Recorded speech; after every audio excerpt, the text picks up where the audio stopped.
Bismillahirrahmanirrahim. Assalamualaikum warahmatullahi wabarakatuh. Waalaikumsalam warahmatullahi wabarakatuh. Alhamdulillah wa ala rasulillah wa ala alihi wa ashabihi wa mawala. Ayah bunda, sahabat Al-Quran yang dirahmati Allah Subhanahu wa ta'ala. Maha suci Allah yang sampai hari ini masih memberikan segala kenikmatannya kepada kita semua, sehingga kita bisa melewati hari-hari di bulan Ramadan yang mulia ini untuk dapat melaksanakan kebaikan. Salawat serta salam kita hadiahkan pada Rasulullah Muhammad Sallallahu Alaihi Wasallam. Ayah bunda, sahabat Al-Quran yang dirahmati Allah Subhanahu wa ta'ala, Al-Quran pertama kali diturunkan kepada Rasulullah Sallallahu Alaihi Wasallam untuk menjadi penerang dan pedoman kehidupan. Al-Quran sangatlah mulia, tidak akan diberikan kenikmatannya kepada seseorang yang mencarinya dengan lemah dan lesu. Di momen Ramadan ini, mari sama-sama kita tingkatkan kedekatan kita dengan Al-Quran sehingga kita keluar di bulan Ramadan dengan kebahagiaan di dunia maupun di akhirat. Hadir bersama kita Al-Ustadz Haji Irfan Trapadang. Assalamualaikum Ustaz. Waalaikumsalam warahmatullahi wabarakatuh. Beliau mudir sekolah sahabat Al-Quran sekaligus narasumber kita pada hari ini. 20 menit ke depan kita akan mendengarkan materi dengan tema bahagia bersama Al-Quran. Untuk itu langsung saja kepada Al-Ustadz, tafadhol masykurah. Ya, terima kasih Ustaz Sandi. A'udzubillahi minasyaitonirrajim. Bismillahirrahmanirrahim. Assalamualaikum warahmatullahi wabarakatuh. Waalaikumsalam warahmatullahi wabarakatuh. Alhamdulillahilladzi anzalal qur'ana hudal linnasi wa bayyinatin minal huda wal furqan. Asyhadu an la ilaha illallah wa asyhadu anna Muhammadan abduhu wa rasuluhu la nabiyya ba'dah. Allahumma salli wa sallim wa barik ala hadan nabiyil karim wa ala alihi wa sahbihi ajma'in. Rabbi shrah li sadri wa yassir li amri wa hlul 'uqdatam min lisani yafqahu qawli. Subhana la ilma lana illa ma 'allamtana innaka antal alimul hakim. Ustaz Sandi dan seluruh sahabat Al-Quran yang menyaksikan tayangan kita hari ini, alhamdulillah segala puji bagi Allah. Tentunya pagi ini masih bisa membersamai keluarga besar sahabat Al-Quran di mana saja berada dalam kajian Ramadan bersama Al-Quran, dan tema kita yaitu bahagia bersama Al-Quran. Sahabat Al-Quran yang kami muliakan, Rasulullah Sallallahu Alaihi Wasallam adalah manusia yang padanya Allah Subhanahu Wa Taala turunkan Al-Quran. Artinya, selain Allah Subhanahu Wa Taala sang pemilik Al-Quran, Rasulullah Sallallahu Alaihi Wasallam adalah orang pertama yang ada di muka bumi ini yang sangat paham dengan Al-Quran, yang sangat dekat dengan Al-Quran, dan tentunya adalah yang sangat bahagia dengan Al-Quran. Bagaimana kunci agar bisa bahagia bersama Al-Quran? Tentunya adalah bagaimana kita melihat peri kehidupan baginda Rasulullah Sallallahu Alaihi Wasallam dalam berinteraksi dengan Al-Quran. Apa saja yang Rasulullah Sallallahu Alaihi Wasallam terapkan dalam interaksinya dengan Al-Quran, sehingga dengan itu dia sangat bahagia dengan Al-Quran. Dan tentunya bagaimana Rasulullah Sallallahu Alaihi Wasallam bahagia dengan Al-Quran, kita juga berharap kita bisa merasakan bahagia yang sama dengan Al-Quran. Nah, pertama setidaknya kita harus memahami bahwa Al-Quran ini adalah anugerah terbesar yang Allah Subhanahu wa Ta'ala berikan kepada kita. Nah, coba kita buka Al-Quran. Mungkin sahabat Al-Quran di rumah bisa mengambil Al-Qurannya yang mungkin tersimpan di lemari atau di tas, silahkan. Kita akan buka beberapa ayat firman Allah Subhanahu wa Ta'ala yang mengajarkan kepada kita bahwa Al-Quran ini adalah sumber kebahagiaan. Yang pertama, kita buka Quran surah Yunus ayat ke-58. A'udzu billahi minasyaitonir rajim. Qul bifadlillahi wa birahmatihi fabidzalika falyafrahu huwa khairum mimma yajma'un. Masyaallah. Adapun artinya, katakanlah dengan kemuliaan Allah Subhanahu wa Ta'ala dan keberkahan Al-Quran, hendaknya kamu sekalian falyafrahu. Apa itu yafrahu? Hendaklah mereka bergembira. Mereka bergembira. Huwa khairum mimma yajma'un. Mengapa kita harus bergembira dan bahagia dengan Al-Quran? Karena huwa, yaitu Al-Quran ini, khairum mimma yajma'un. Quran ini adalah sebaik-baik hal yang kita kumpulkan di muka bumi ini. Maksudnya apa? Allah Subhanahu wa Ta'ala tegas mengatakan di ujung dari ayat Quran surah Yunus ayat 58 ini bahwa Al-Quran ini adalah sebaik-baik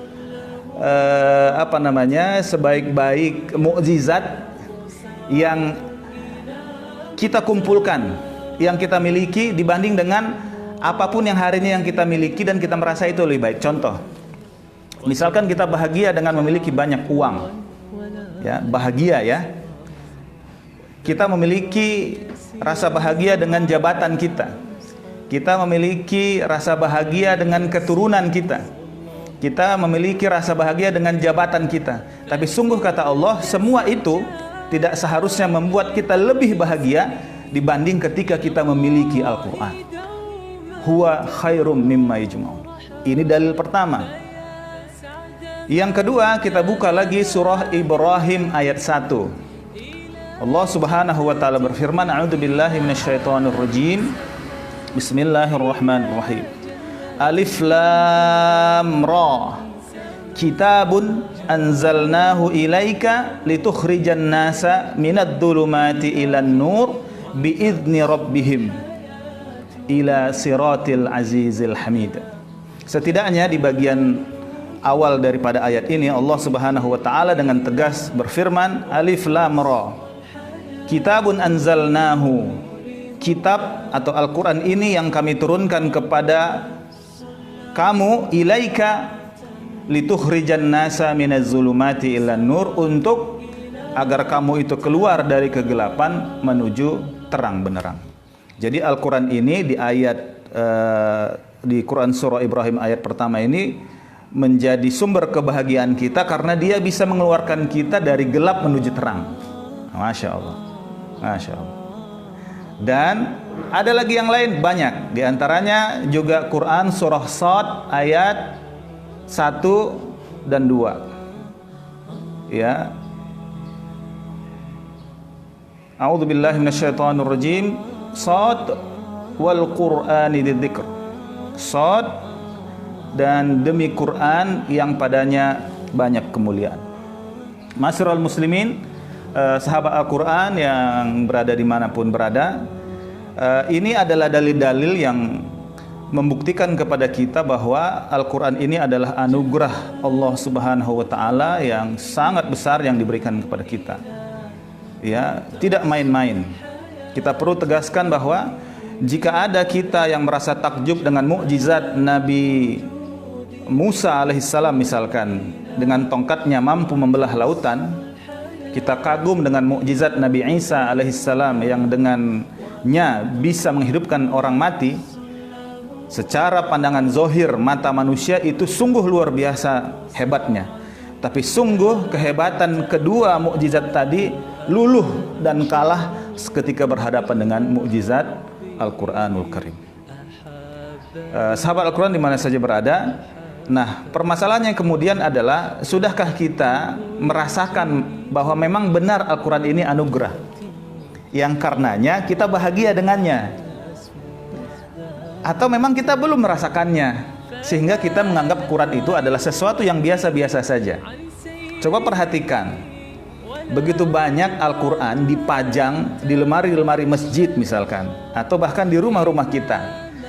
Ada satu pertanyaan menarik dari sedemikian banyak orang atau jemaah yang datang ke masjid untuk melakukan sholat 5 waktu dan rawatib, berapakah dari mereka yang tergerak untuk membaca Al-Quran? Berapakah dari mereka, kalaupun tidak membaca Al-Quran, minimal tergerak untuk memegang Al-Quran yang ada di lemari masjid? Coba. Tentu kita akan mengatakan bahwa jumlahnya jauh, sangat sedikit. Ada apa ini? Minimal kita bisa mengatakan bahwa kita belum semuanya merasakan dan setuju bahwa Al-Quran ini adalah anugerah terbesar Allah Subhanahu wa Ta'ala yang diberikan kepada kita. Ya, mukjizat terbesar abad sampai nanti kiamat. Gitu. Nah, karena kita belum begitu meyakini bahwa Al-Quran ini menjadi anugerah, maka wajar kalau kemudian interaksi kita juga belum maksimal dengan Al-Quran. Ya, kita masih malas-malasan dengan Al-Quran, kita masih merasa berat dengan Al-Quran, kita masih belum menikmati berlama-lama dengan Al-Quran. Nah, sementara Rasulullah SAW kita lihat, ya apalagi di bulan Ramadan, interaksinya sangat kuat dengan Al-Quran. Ya, sangat kuat dengan Al-Quran. Begitu juga dengan sahabat, begitu juga dengan salafus salih. Ya, bahkan di Ramadan ini ada yang khatam Quran itu satu hari lebih dari 2 kali. Masya Allah. Satu hari lebih dari 2 kali, itu artinya membaca Al-Quran satu hari itu 30 juz kali 2. Masya Allah. Ya, ada yang per hari 1 kali khatam Quran. Pertanyaannya, sahabat Al-Quran di rumah selama Ramadan ini, berapa target satu hari membaca Al-Quran? Nah, ma'asyiral muslimin, para pemirsa sahabat Al-Quran di mana saja berada. Nah, jika kemudian kita belum merasakan bahwa Al-Quran ini menjadi anugerah, tentunya kita harus belajar bagaimana caranya supaya bisa merasakan Al-Quran ini sebagai anugerah. Ya, Al-Quran ini masuk ke dalam diri kita, nuzul begitu, sebagaimana dia masuk kepada diri Rasulullah SAW. Nah, dari sekian banyak trik ya atau kunci agar kita bisa menikmati Al-Quran yang dengan itu kita bisa bahagia dengannya, setidaknya saya ingin menyampaikan kepada kita adanya satu hadis Rasulullah SAW yang diriwayatkan oleh Ahmad dan Ibnu Hibban, yaitu tentang sebuah doa yang doa ini dilantunkan sendiri oleh baginda Rasulullah SAW. Jadi Ustaz Sandi, ya, walaupun Rasulullah SAW itu diturunkan kepadanya Al-Quran,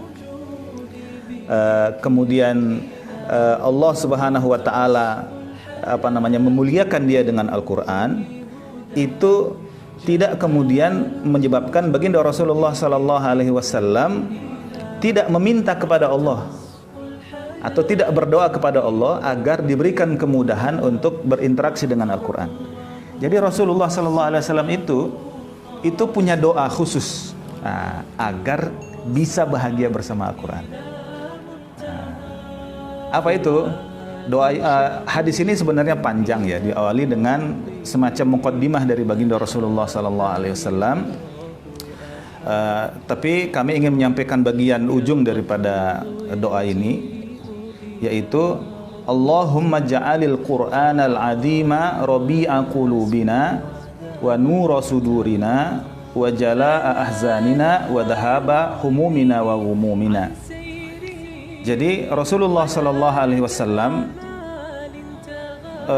meminta kepada Allah Subhanahu Wa Taala, duhai Allah, Allahumma ja'alil Qur'ana, jadikanlah Quran ini bagi kami, ya Quran yang mulia ini bagi kami. Allahumma ja'alil Qur'anal azima rabi'a qulubina, rabi' qulubina. Apa itu?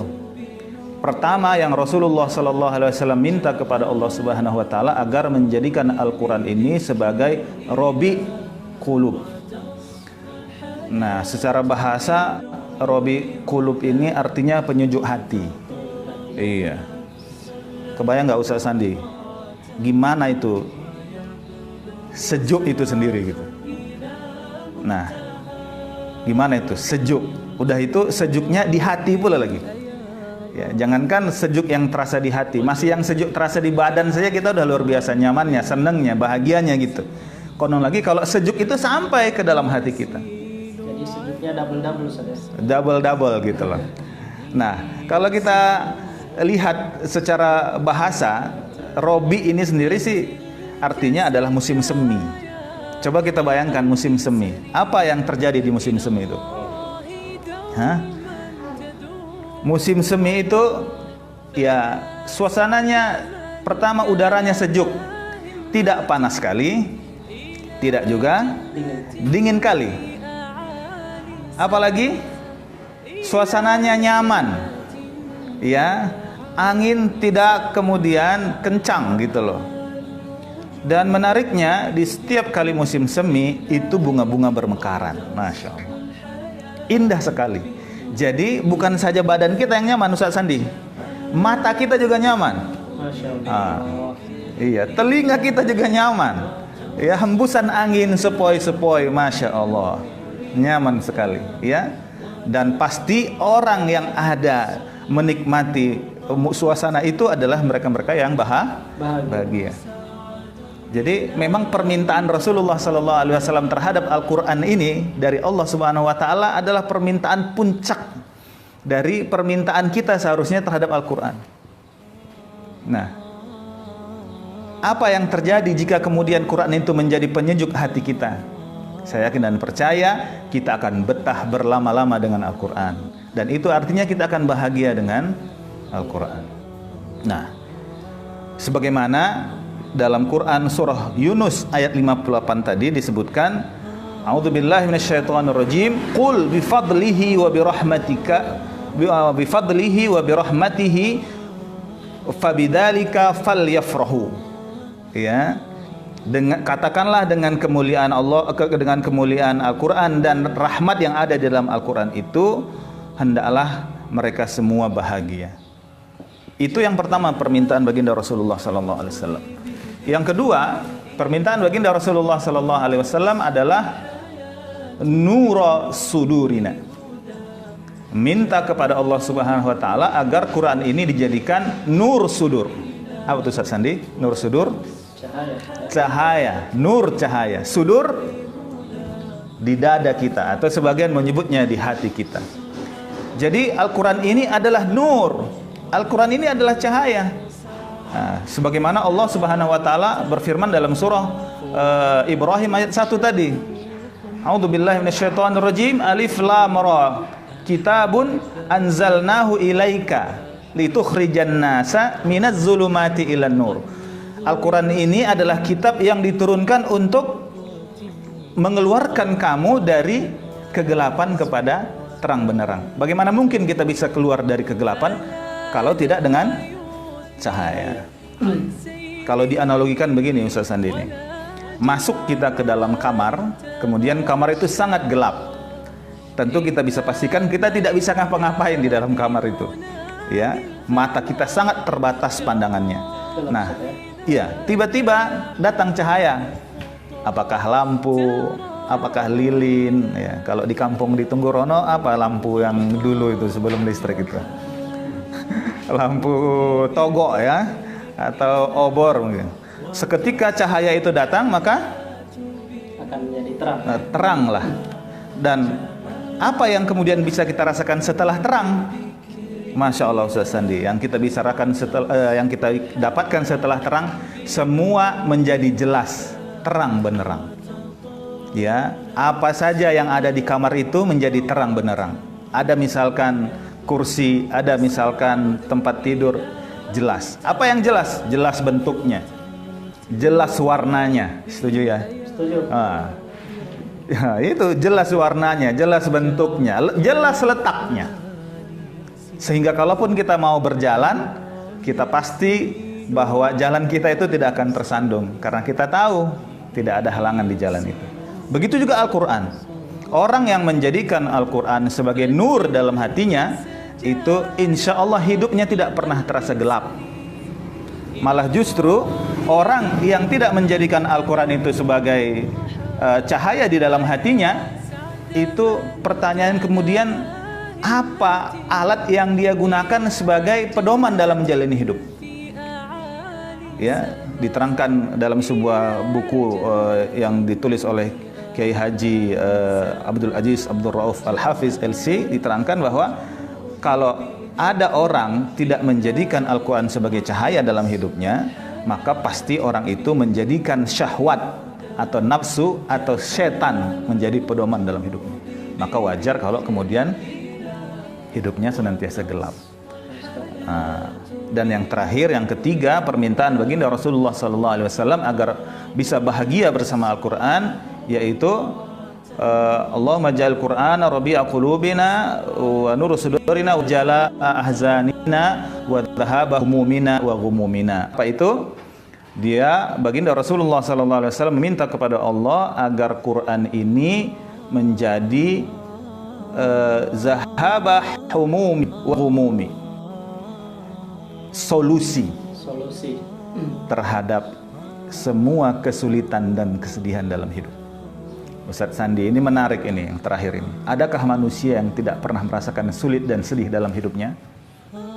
Sepertinya semua manusia pernah. Masya Allah, Masya Allah. Saya lihat kita di sini kru-kru semua. Ini adalah wajah-wajah yang penuh dengan kesedihan dan kesulitan. Ya, pasti ada masalah. Justru kita meyakini bahwa kita hidup di dunia ini bukan untuk lari dari masalah, tapi kita ingin menjalani masalah itu dan menemukan solusi dari masalah-masalah itu. Nah, di mana kita menemukan solusi itu? Al-Qur'anul Karim. Masya Allah. Nah, Al-Qur'anul Karim di sini menjadi solusi dari semua kesedihan dan kesulitan kita. Nah, bagaimana caranya? Ini menarik ini. Sahabat Al-Quran di mana saja berada, Quran menjadi solusi dari semua kesulitan dan kesedihan. Sudah pernah merasakannya? Mohon maaf, pernahkah Anda semua di rumah suatu ketika membaca Al-Quran, tidak peduli apakah Anda tahu artinya, Anda paham tafsirnya, yang jelas Anda membaca saja di rumah. Misalkan Anda baca yang paling sederhana dan paling mungkin kita hafal adalah suratul Fatihah. A'udzu billahi minasy syaithanir rajim. Bismillahirrahmanirrahim. Alhamdulillahi rabbil alamin. Ar-Rahmanir Rahim, dan seterusnya. Seketika itu ada rasa kesejukan di hati kita. Ya, ada kenikmatan yang tidak biasa yang datang seketika kita membaca Al-Quran. Nah, itu diantara bagian kecil daripada solusi kehidupan. Ya, solusi dari kesedihan dan kesulitan kita. Minimal seketika kita membaca Al-Quran di suratul Fatihah itu ada hiburan di kita. Itu masih sekedar membacanya, belum tahu artinya, belum tahu tafsirnya. Itu saja sudah luar biasa nikmat Allah yang diberikan kepada pembacanya. Nah, itu masih persekot paling kecil. Di luar itu Allah Subhanahu wa taala itu menjadikan Al-Quran ini di awal penciptaannya adalah sebagai solusi dari seluruh permasalahan dan dinamika kehidupan manusia. Ya, di sini ada solusi terhadap bagaimana mendidik anak. Di sini ada solusi bagaimana cara mencari jodoh. Nah, ini yang belum punya jodoh ini bukalah Al-Quran. Di situ ada solusi cari jodoh. Iya, yang kesulitan mencari rezeki misalkan, ya, apalagi hari ini di tengah terpaan badai musibah COVID-19, kita biasanya kerja, ini tidak kerja, biasa sekolah, tidak sekolah. Buka Al-Quran, insya Allah di sana ada solusinya. Ya, Masya Allah. Mudah-mudahan Allah Subhanahu Wa Taala meringankan lisan kita untuk membaca doa ini berulang-ulang. Ya, mungkin bisa diikuti di rumah ya, bersama kru-kru yang ada di sini. Allahumma ij'alil Qur'ana rabi'a qulubina wa nura sudurina wa jalaa ahzanina wa zahaba humumina wa ghumumina. Amin ya rabbal alamin. Itu kira-kira Ustaz. Ya, alhamdulillah, tadi kita telah mendengarkan ringkasan materi dari Al-Ustadz yang artinya bahwa Al-Quran ini merupakan penerang ya, sekaligus penyejuk bagi siapa saja yang senantiasa dekat dengan Al-Quran. Tadi juga disampaikan ada 3 permintaan Rasulullah, termasuk bagaimana sebenarnya Al-Quran ini menjadi solusi bagi semua masalah di kehidupan kita. Namun terkadang Ustadz, meskipun orang sudah banyak mengetahui dalil-dalil dan ayat-ayat tentang Al-Quran, dan kemudian hari-hari juga membaca Al-Quran, namun saat ada masalah dalam dirinya, terkadang orang tersebut tidak kembali kepada dengan Al-Quran. Iya. Apakah ada yang salah dari diri seorang tersebut atau ada hal yang memang perlu diperbaiki? Iya. Gitu, Ustaz. Ya, jadi Ustaz Sandi dan seluruh sahabat Al-Quran di mana saja berada, doa Rasulullah Sallallahu Alaihi Wasallam yang termaktub dalam hadis yang barusan kita bacakan tadi itu sebenarnya adalah 3 fungsi sekaligus manfaat Al-Quran untuk kita orang beriman. Fungsi ya. Ya. Jadi coba perhatikan bahwa fungsi Al-Quran itu penyejuk hati, fungsi Al-Quran itu penerang jiwa, fungsi Al-Quran itu solusi dari semua kesedihan dan kesulitan hidup. Nah, kami sangat meyakini bahwa jika ada kasus yang disebutkan Ustaz Sandi tadi terjadi, orang tersebut masih belum menjadikan Al-Quran sebagaimana 3 fungsi yang barusan kita sebutkan. Dalam doa Rasulullah tadi. Iya, dia masih sekedar menjadikan Al-Quran itu sebagai bacaan. Salahkah? Tidak. Nah, memang untuk kita bisa menjadikan Quran itu sebagai nur, sebagai robi' dan sebagai zahab, humum wa ghumum, itu memang diawali dari membacanya. Tidak mungkin kita bisa menjadikan Quran itu sebagai penyejuk hati kita kalau kita tidak memulakannya dengan membacanya. Tapi perlu diingat bahwa jangan berhenti di membacanya, terutama membaca ayatnya saja. Tapi lanjutkanlah dengan membaca terjemahannya, membaca tafsirnya, dan juga jangan lupa satu, mengamalkannya. Iya. Dan sebaik-baik kita setelah kita mampu membaca Al-Quran, memahaminya adalah mengamalkannya. Sahabat Al-Quran di mana saja berada, saya meyakini sebagaimana para ulama menjelaskan bahwa ahlul Quran itu bukanlah orang yang paling banyak, mohon maaf, atau bukanlah hanya orang yang paling banyak bacaannya. Misalkan ini target sekian juz satu hari, sekian kali khatam dan seterusnya. Bukan hanya itu. Memang itu bagian dari ahlul Quran itu. Tapi sungguh ahlul Quran itu yang sebenarnya adalah mereka-mereka yang berinteraksi kuat dengan Al-Quran. Walaupun dia belum menghafal Quran, ya walaupun dia belum paham artinya, terjemahannya, tapi dia berusaha dengan sungguh-sungguh ya untuk terus menghafal Quran, untuk terus membaca Al-Quran dengan artinya, untuk terus mempelajari Al-Quran dan juga untuk terus mengamalkan Al-Quran. Jadi orang yang wafat walaupun belum dengan status hafal Quran 30 juz, cukup dia sedang berproses dalam menghafal Quran 30 juz, insya Allah wafatnya itu masuk ke dalam kategori mereka yang hafal Quran. Masya Allah. Masya Allah. Iya, begitu.